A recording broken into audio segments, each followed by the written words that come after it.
Hello viewers, welcome to class 10 science.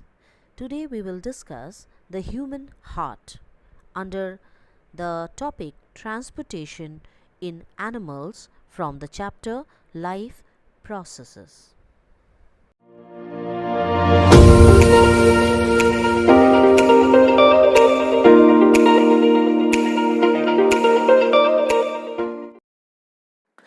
In my previous video, I have already discussed that blood gets transported through the body and carries all the necessary materials throughout the body.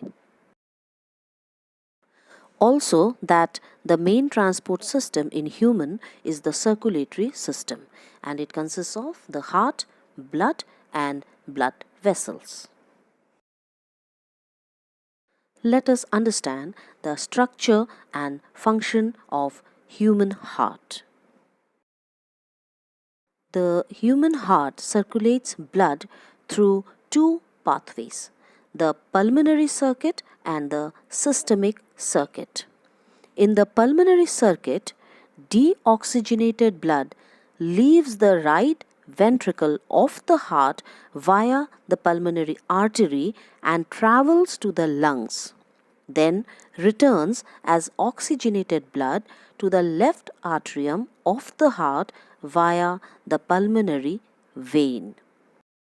The term pulmonary relates to the lungs and the term systemic relates to the body system.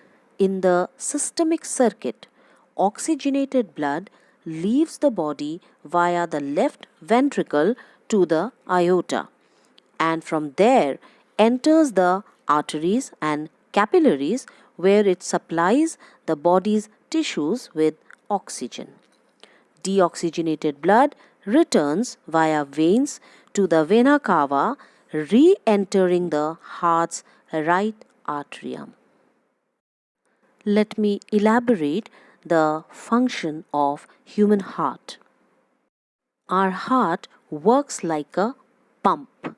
Both oxygen and carbon dioxide have to be transported by the blood. The heart has different chambers to prevent the oxygen-rich blood from mixing with the blood containing carbon dioxide. The carbon dioxide-rich blood has to reach the lungs because carbon dioxide is to be removed, and the oxygenated blood from lungs has to be brought back to the heart. The oxygen-rich blood is then pumped to rest of the body. Oxygen-rich blood from the lungs comes to the thin-walled upper chamber of the heart on the left side, that is the left atrium.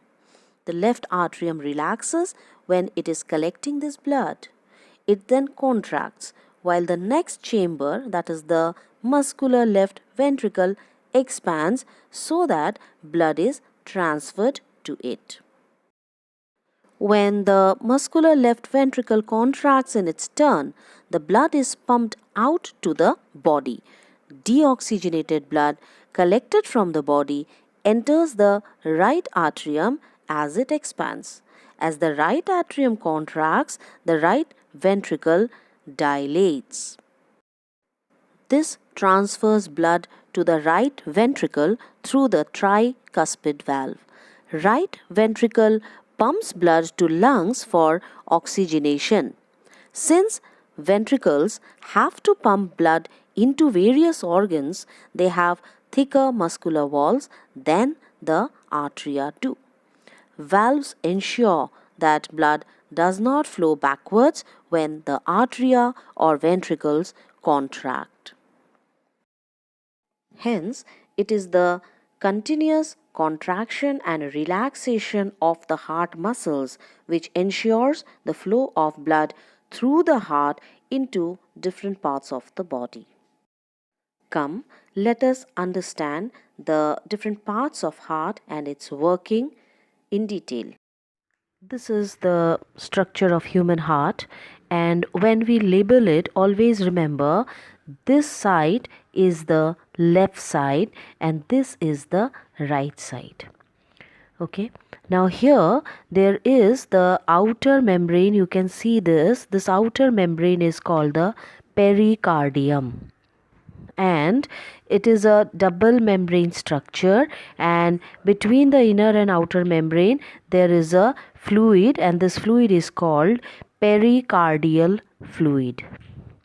Now, if you see the chambers, as you have studied in your junior classes also, human heart has 4 chambers. The upper chambers are called atrium and the lower are called ventricles. As you can see, this is the left atrium, this is right atrium. This is the left ventricle and this is the right ventricle. Now you can see a large number of blood vessels. These all are blood vessels that are bringing blood inside and taking blood away from the heart. So this is the inferior vena cava, and you can see the arrow mark means blood is entering inside the heart. The inferior vena cava is a vein which collects deoxygenated blood from all over the lower part of the body and brings it to the heart. And this is the superior vena cava, this one, and it brings a deoxygenated blood from all over the upper part of the body and brings it to the heart. So this superior and inferior vena cava together bring blood to the heart. When blood enters the heart for the first time, it enters through the right atrium. From right atrium, it is pushed into the right ventricle, and there is a valve out here, and this valve is called the tricuspid valve. It works like a door. This valve opens, blood is rushed into the right ventricle. From right ventricle, blood is pushed out into the pulmonary artery. The word pulmonary is connected to lungs.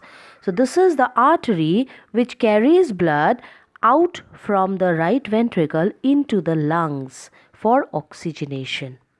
In the lungs, blood is mixed with oxygen and CO2 is left in the lungs. Now oxygenated blood enters the heart, and this time it enters the left atrium. And the blood vessels which bring blood from the lungs into the left atrium are called the pulmonary artery. The pulmonary vein, because any blood vessel that brings blood into the heart is a vein. So pulmonary vein brings oxygenated blood from the lungs into the left atrium. From left atrium, blood is pushed into the left ventricle through another valve called the bicuspid valve or the mitral valve. Now, finally, oxygenated blood from the left ventricle is pushed into the largest artery of the body called the aorta. This aorta has several branches through which oxygenated blood is distributed all over the body. This is how blood is pumped into different parts of the body from the heart. You can see this heart is labeled in two colors. The chambers are in 2 colors because this whole side is the left side and this is the right side. So this right side has the complete deoxygenated blood and left side has completely oxygenated blood.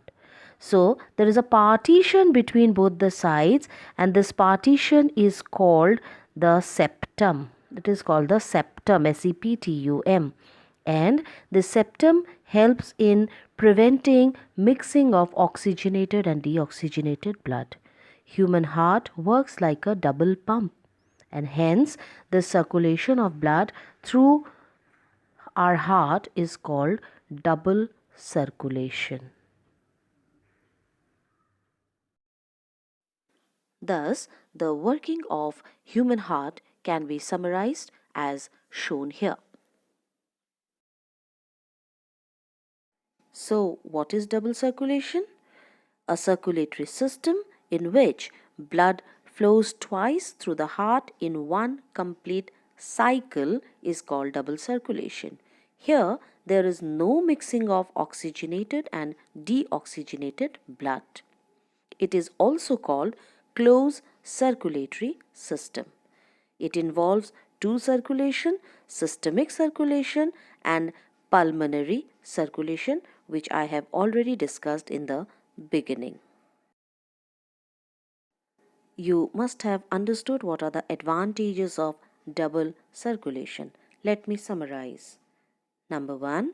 The separation of the right side and left side of the heart is useful to keep oxygenated and deoxygenated blood from mixing. Number 2. Such separation allows a highly efficient supply of oxygen to the body. Number 3. This is useful in those animals like birds and mammals which have high energy needs to maintain the body temperature. Number 4. There is a greater flow of blood to the tissues. And number 5. Double circulation gives the ability to create more pressure to pump blood round the whole body system. This is the flow chart to show the systemic and pulmonary circulation through the heart. Now let us understand what is blood pressure. The force that blood exerts against the wall of a vessel is called blood pressure. This pressure is much greater in arteries than in veins. The pressure of blood inside the artery during ventricular systole, that is contraction, is called systolic pressure, and pressure in artery during ventricular diastole, that is relaxation, is called diastolic pressure. The normal systolic pressure is about 120 mm of mercury and diastolic pressure is about 80 mm of mercury. Blood pressure is measured with an instrument called sphygmomanometer. High blood pressure is also called hypertension and is caused by the constriction of arterioles, which results in increased resistance to blood flow. It can lead to the rupture of an artery and internal bleeding. I hope you all have understood the structure and working of human heart. Now, here is a practice session to check how much knowledge you have gained. Wish you happy learning.